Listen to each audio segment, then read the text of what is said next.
When you're photographing a beautiful landscape, most likely you'll want everything to appear sharp. But if you focus on the foreground, the background will be blurry. And if you focus on the background, the foreground will be blurry. How do you fix this? You use hyperfocal distance. Let me explain. Hyperfocal distance is a point to focus on somewhere between the foreground and the background, so that the foreground will be in focus and the background will also be sharp. How do you figure out where that point is? It depends on your lens, your aperture, and how far away you are from your subject. And there's actually a mathematical formula for it. Seriously, here it is. Now, don't fret.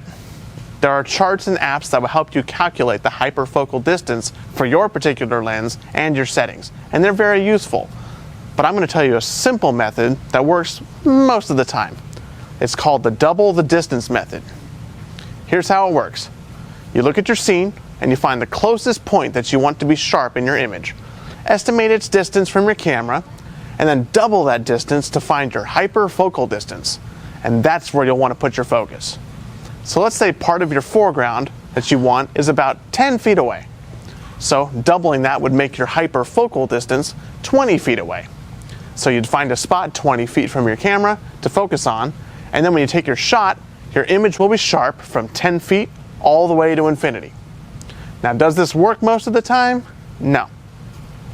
You can increase your chances of it working by using a smaller aperture, such as f11 or f16, or, if possible, increase your distance from the subject. So in other words, move your camera further back. These two things should do the trick. And finally, using a wide-angle lens will greatly increase your depth of field, which will make your background and foreground a little bit sharper, but may make the background look a little smaller than you want.